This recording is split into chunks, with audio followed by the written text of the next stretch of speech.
북이스라엘을 향한 하나님의 경고, 그리고 하나님께서 결코 북이스라엘을 버릴 수 없다라고 하는 뜨거운 사랑의 메시지를 담고 있는 호세아서를 저희가 보고 있습니다. 북이스라엘은 10지파로 형성이 된, 그래서 이스라엘이 남북으로 갈라질 때 10지파가 위쪽에 세웠기 때문에 북이스라엘이라고 하고, 남쪽에 유다와 베냐민 지파가 유다 지파를 형성을 해서 남유다, 그러니까 북이스라엘과 남유다 시절에 호세아 선지자가 북이스라엘에 대해서 말씀하고 있는 예언한 말씀을 저희가 살펴보고 있습니다. 그래서 하나님께서 북이스라엘에 대한 모든 주권과 또한 그들의 책임을 물을 때 에브라임이라고 하는 표현으로 사용을 합니다. 그 이유는 북이스라엘의 가장 큰 지파가 에브라임이었고, 그 에브라임이 주도하여 북이스라엘을 세웠기 때문입니다. 이 정도는 여러분들이 충분히 다 알고 계시잖아요. 네. 자, 13장 1절 우리가 이 말씀을 벌써 여러 번 살펴보고 있는데요. 에브라임이 말을 바라면 사람이 떨었도다. 그만큼 에브라임의 위치가 역사적으로나 현재나 굉장히 중요하다, 굉장히 높다, 사람이 떨 정도다 말하고 있습니다. 저가 이스라엘 중에서 자기를 높이더니, 중요한 것은 아무리 높아도 자기가 자기를 높이느냐 아니면 다른 사람들이 자기를 높여주느냐입니다. 그리고 또 결정적으로 하나님께서 그 사람을 높이느냐, 이게 더 중요한 것이겠지요. 사람의 인정을 받는 것보다 하나님의 인정을 받는 것이 복된 것입니다. 그것이 여러분 안에 인정되십니까? 하나님께서 사람을 높이시는 방법은 먼저 그 사람을 낮추십니다. 다윗을 낮추셨고, 요셉을 낮추셨고, 다니엘을 낮추셨고, 하나님께서 끝까지 쓰시는 사람들의 특징은 낮추는 거였어요. 바울 사도를 하나님이 멋지게 쓰지 않았습니까? 그런데 다메섹에서 그를 불러서 곧바로 쓴 것이 아니라 무려 13년 동안 아라비아 사막과 자기 고향에 돌아가서 집거하는 생활을 하게 합니다. 그리고 나서 바나바를 통해서 그를 부르게 하시고, 결국 안디옥 교회에서 목회를 1년 정도 하고 선교사로 보냅니다. 하나님이 쓰시는 사람들의 특징은 낮춤이 있어요. 그리고 높이십니다. 저도 그렇게 썩 높은 사람은 아니지만 개척이라고 하는 그 과정에서, 또 전도사 수련 생활 그 속에서 하나님이 엄청나게 낮추셨어요. 그리고 거기에 순종하고 나왔을 때 하나님이 이만큼 저를 높이시고 사용해 주시는 것을 제가 느끼게 되어집니다. 아마 저뿐만 아니라 믿음의 삶을 살아오는 여러분들은 다 느낄 거예요. 하나님께서 높여주셔야 합니다. 그런데 그 과정은 반드시 자기를 낮추도록 하나님이 먼저 일하신다는 겁니다. 시편 100편 3절의 말씀을 보면, 여호와가 우리 하나님이신 줄 너희는 알지어다. 그는 우리를 지으신 이요 우리는 그의 것이니 그의 백성이요 그의 기르시는 양이로다. 할렐루야. 우리는 그분이 지으셨고 그분이 기르셨고 또 우리는 그의 백성이라고 말씀합니다. 여러분, 어린 시절 낮아지지 않으면, 젊은 날 낮아지지 않으면 반드시 하나님이 노년에 또 커서 하나님이 반드시 낮춥니다. 그래서 겸손한 것이 하나님의 엄청난 복인데, 이 원리를 사람들이 터득을 못합니다. 질량 보존의 법칙이라고 하는 게 있지 않습니까? 이게 물리학의 진리인데 질량은 변함이 없어요. 그런 것처럼 우리의 인생 속에서 고난 총량의 법칙도 있고, 새벽이라서 용어를 좀 더 신선하게 부드럽게 해야 되는데 지랄 총량의 법칙이라는 것도 있다 그러잖아요. 그잖아요? 우리 살아와 보니까 그런 것 같아요. 저는요, 얼마나 감사한지. 제가 아직 노년의 쓴맛을 아직 덜 보고 있지만, 아직 많이 남아져 있겠지만, 제 젊은 시절, 어린 시절과 비교를 해보면 지금 참 만족해요. 어느 정도 만족을 하냐면, 만족이 1에서 10까지 있다고 해봅시다. 그러면 제가 지금 만족하는 양은 거의 9.5 이 정도예요. 그런데 제가 한 20대 초반에 또 30대 이때를 지나올 때는 참 삶이 너무너무 고단하고 앞이 보이지 않을 때, 그때는 내가 몇 점이었을까? 지금 생각을 해보면 0.5점, 겨우 1점 정도 되었을 것 같다, 이런 그 생각을 합니다. 살아오는 과정에서 하나님이 지랄도 떨게 하셨고 고난 총량도 채우게 하셨고 욕도 먹을 만큼 먹게 하시고, 참 인생의 비에 이렇게 여러분 참 아픈 것이 뭐냐면 기대한 것이 무너질 때, 그리고 사랑한 그 관계에서 그 사랑이 깨질 때에 그 배신감이 제일 큰 것 같더라고요. 여러분은 어떠셨나요? 사랑의 배신은 반드시 증오라고 하는 걸로 가고, 그 증오는 두고두고 마음속에 원한같이 쌓여지는 것 같더라고요. 이런 것들을 다 경험을 하고 하나님이 제 삶을 지금 이렇게 길러주시고 만져주시고, 이런 부분들을 느끼면서 참 만족스럽다, 이런 생각을 제가 스스로 합니다. 근데 우리 이명교 장로님은 어느 정도 수준일까, 그 점수가 어느 정도일까, 제가 한번 생각을 해봐요, 제 나름대로. 근데 어제 우리가 주일 예배 드리고 점심 식사를 하고 이제 다들 그 잠깐의 그 텀 속에 여기저기 모여서 담소를 나누시고 또 뭐 밖에 나가서 우리 청년들은 뭐 차도 먹고 이러는 그 하는데, 제가 어제 일이 있어서 잠깐 차를 끌고 그 시간에 저 밖으로 나갔다가 이렇게 들어오는데 이 장로님께서 혼자 저쪽에서 산책을 하면서 성큼성큼 오시더라고요. 그 걸음걸이가 꼭 20대 같아요. 참 우리 민정탁 장로님도 가시고 앞전 어르신들도 다 가시고, 우리 이제 말벗이 없으니까 혼자 이제 점심 식사하시고 오후 예배를 준비하기 위해서 이렇게 산책을 하시면서 오시는 그 제가 그 모습을 보면서 참 복 있는 분이다. 참 젊은 날 고생도 많이 하시고 교회를 평생 선하게 우직하게 그걸 섬기는 그런 모습들 속에서 우리 이 장로님께서도 꽤나 만족한 그런 인생을 사시고 계시겠구나. 그랬는데 오후 예배 때 특송이시더라고요. 특송을 하는데 주 안에 있는 나에게 딴 근심이 있으랴, 십자가 밑에 나아가 내 짐을 풀었네. 주님을 찬송하면서 내 앞길 멀고 험해도 주님을 찬송하면서 생각도 안 납니다. 어쨌든간 그런 모습을 보니까 살아있는 눈으로 보는 복음을 제가 보고 있는 것 같아서 마음이 참 좋았어요. 나도 저 나이에 되면 저렇게 할 수 있을까? 하나님 은혜 베풀어 주세요. 은혜 총량의 법칙이 있는데 그 은혜 총량을 다 받고 갈 수 있게 해주세요. 네. 우리 전종호 집사님, 우리 엄태경 장로님 뒤통수만 보시지 말고 좀만 이쪽으로 옮겨 앉으세요. 네. 그 달덩이 같은 그 얼굴 좀 보여주셔야지. 여기밖에 안 나와요, 여기만. 네. 앞으로 지적 안 나오게 잘 얼굴 이렇게 마주보고 예배하면 참 좋습니다. 예. 은혜 총량의 법칙이 있는데 여러분, 은혜 총량의 법칙만 있겠습니까? 축복의 총량의 법칙도 있으리라고 믿습니다. 하나님이 엄청난 것들을 우리를 위해 준비해 두시고, 또 우리가 사는 날 동안에 우리의 저 머리 정수리에서부터 발끝까지 하나님께서 돌보시고 채우시고 좋은 것들로 우리의 인생을 꽃피우고 열매 맺게 해주신다는 걸 믿으시기를 바랍니다. 그분이 높이시기를 원합니다. 그분이 낮추실 때 바짝 엎드리기를 소원합니다. 그분이 우리를 높여주시고 크게 하실 때 하나님의 영광을 찬양하는 사람이 될 수 있기를 바랍니다. 그래서 사람이 떠는 것이 아니라 우리의 높아짐으로 하나님이 떠는 그런 인생이 되었으면 좋겠어요. 읽은 말씀 우리가 조금 더 진행하여 보려고 하는데요, 저가 이스라엘 중에서 자기를 높이더니 자기를 높인 그 결과에 대해서 그 이어집니다. 바알로 인하여 범죄함으로 망하였건을 말합니다. 여러분, 자기를 높이면 반드시 바알을 섬기게 됩니다. 김경성 권사님, 바알이 무슨 뜻이라고 그랬어요? 남편. 바알이 뭐라고 그랬어요? 신영성 권사님, 하나 더.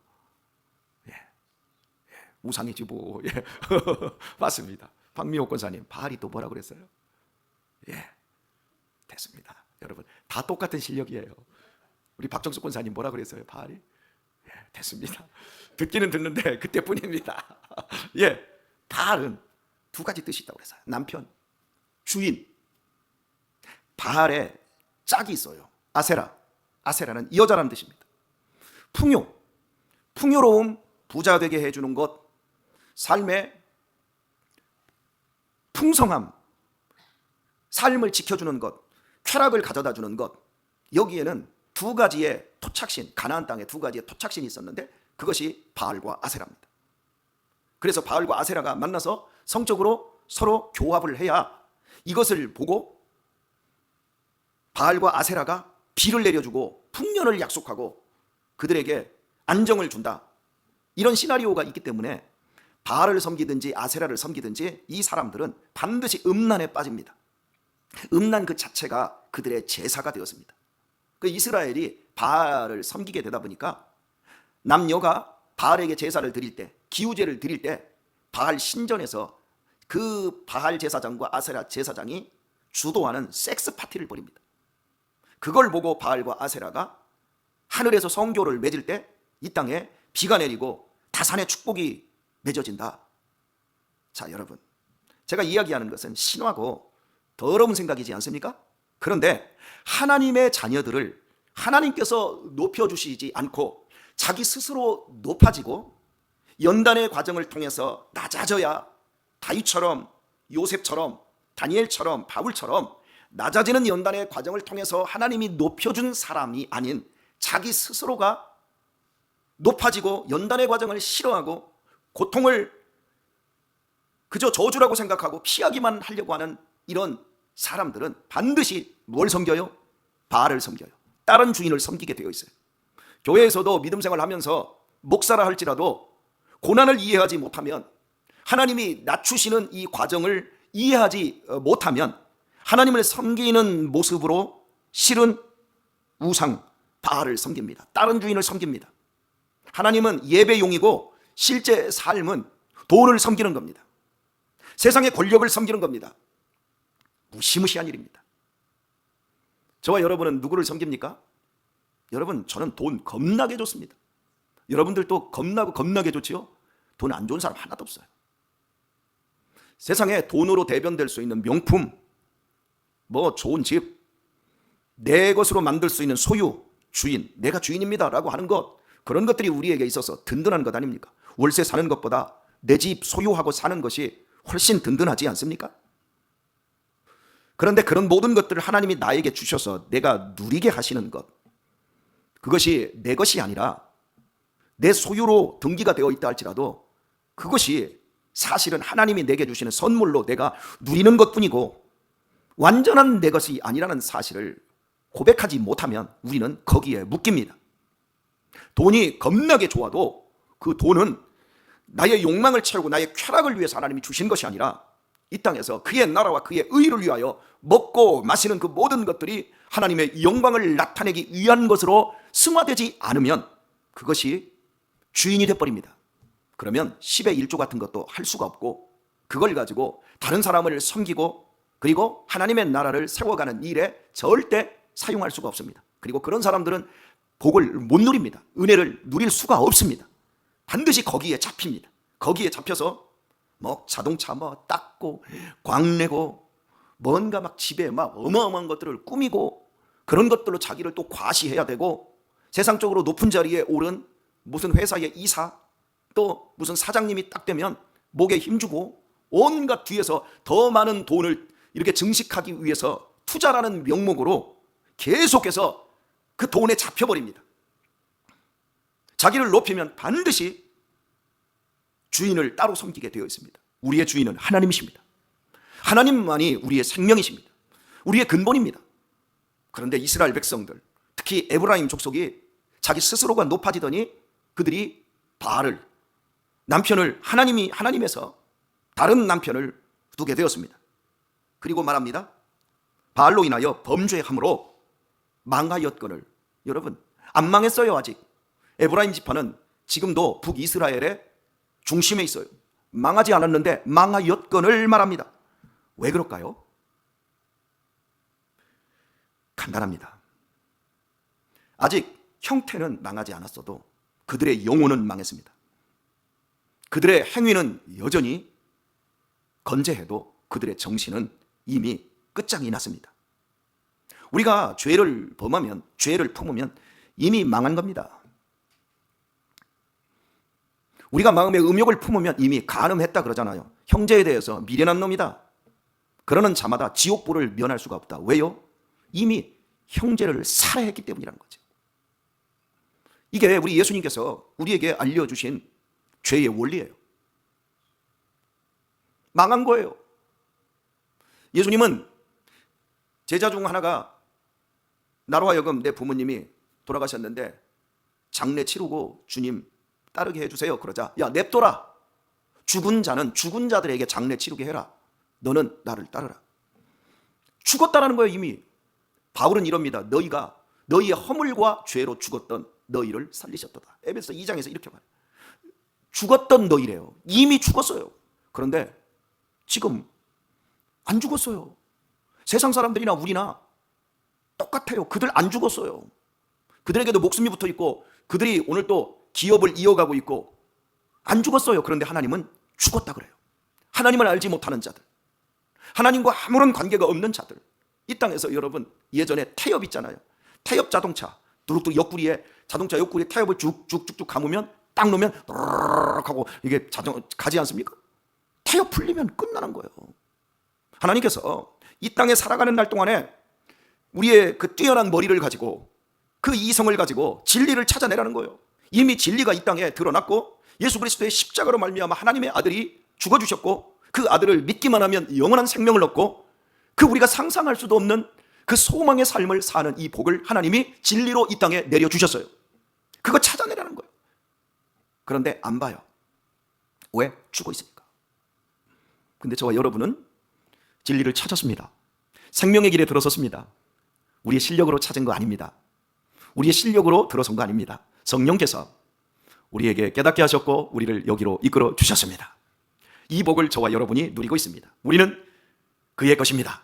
하나님의 것입니다. 그의 기르시는 백성입니다. 그의 기르는 양입니다. 우리가 알아야 할 건 딱 하나. 여호와가 너희 하나님인 줄 너희가 알지어다. 이 안에서 겸손하게 우리를 낮추고 하나님 사는 그날까지, 이 땅에서 육신으로 사는 그날까지 하나님 높이시든 낮추시든 주님의 것으로 존재하기를 원합니다. 이미 망한 사람들과 함께 여러분 살아갈 때 망한 사람으로 살지 마시고 이미 구원받았습니다. 이미 복을 받았습니다. 이미 천국에 들어갈 줄 믿습니다. 그러니 이미 그 삶을 이 땅에서 살아가시기를 축복합니다. 오늘의 말씀을 맺도록 하겠습니다. 제 얘기라서 참 부끄럽기도 하고 하지만 너무 은혜스러워서 제가 이야기를 해야 되겠습니다. 제가 신영순 권사님을 모시러 갑니다. 그러면 신 권사님은 이쪽에서 기다리시고 그 반대편에 권사님 한 분이, 송탄에 좀 제법 큰 교회 권사님 한 분이 딱 서 계십니다. 근데 시간이 거기가 약간 빠른데 가끔씩 늦으면 우리하고 이게 겹쳐요. 그럼 대각선으로 권사님 두 분이 딱 서 계세요. 근데 그 권사님은 늘 이러고만 서 계세요. 근데 신영순 권사님은 꼬부랑 할머니가 지팡이 짚고 딱 이러고 계셔요. 그런데 말입니다, 신 권사님은 종종 이러고 계시는데 봉지에다 막 가방에다 뭘 끌고 와요. 요구르트도 넣어 가져오시고 뭐 별의별 것들, 오늘은 호박도 가져오시고 이렇게 가져오세요. 누구 주려고? 목사 주려고. 참 그거 가져오면서 권사님 뭐 이런 걸 가져와요. 나는 먹어서야 좋지만 권사님네 집 거달날 것 같아. 이거 뭐 일주일이면 두 번, 세 번씩 뭐 하는 거요? 제가 하거든요. 그런데 권사님이 좋으셔서 그래요. 근데 오늘은 봉지에다가 요구르트 호박하고 또 이렇게 끌고 이렇게 오는데 그 옆에 있는 권사님이 이제 차가 늦게 와서 권사님을 본 거예요. 아, 새벽부터 교회를 가는데 무슨 장 보고 가요? 그 말씀을 하셨대요. 그러면서 아이고 힘들어 이러면서 저한테 주세요. 되게 미안해요. 제가 이런 대접을 받으며 목회한다. 참 고맙다. 감사하다. 내가 너무너무 고맙고 감사한데 안 해주셨으면 좋겠어. 미안하니까. 그런데 제가 이 말씀을 여러분에게 드리는 이유는 그쪽의 권사님은 왜 새벽부터 장 보고 하냐는데 그 권사님은 낮에도 장 보고 안 가. 교회 갈 때. 왜냐면 그 교회는 벌써 목사님을 여러 명 내쫓았어. 목사님하고 성도들하고 관계가 별로 안 좋아요. 그런 교회예요. 그러니 우리 권사님이 새벽부터 시장 봐가지고 하는 걸 모르지. 그래서 제가 우리 권사님한테 그랬어요. 저는 성질도 괴팍하고 내 멋대로 목회하는 사람인데 참 나는 쫓아내는 사람도 없고 참 우리 장로님들하고 권사님들하고 사랑하며 이렇게 행복하게 목회를 해요. 참 하나님이 엄청나게 은혜를 주셨어요. 이런 얘기를 제가 했어요. 여러분, 우리 남은 생에 하나님이 높여주시든 낮춰주시든 그분의 기르는 양으로 살다 가십시다. 그분의 책임져 주시는 백성으로 존재하다가 가십시다. 이 땅은 지나가는 겁니다. 우리의 주인은 돈도 아니고, 우리의 주인은 세상의 힘도 아니고, 우리의 주인은 세상의 젊음도 아니고, 우리의 주인은 세상의 건강도 아니고, 우리의 주인은 오직 하나님이십니다. 나를 위하여 아들을 십자가에 내어주신 그 하나님, 이 땅에서 월세를 살고 썩은 자동차를 타든지 옷도 냄새나는 옷을 입어도 이 땅에서 하나님께서 책임져 주시는 그 사람으로 끝까지 존재하고, 할 수만 있다면 사랑하며 서로를 보다듬어 주며, 이렇게 멋지게 살다가 부르시는 그날의 천국으로 이사하는 하나님의 선한 백성들 다 되시길 예수님의 이름으로 축원합니다.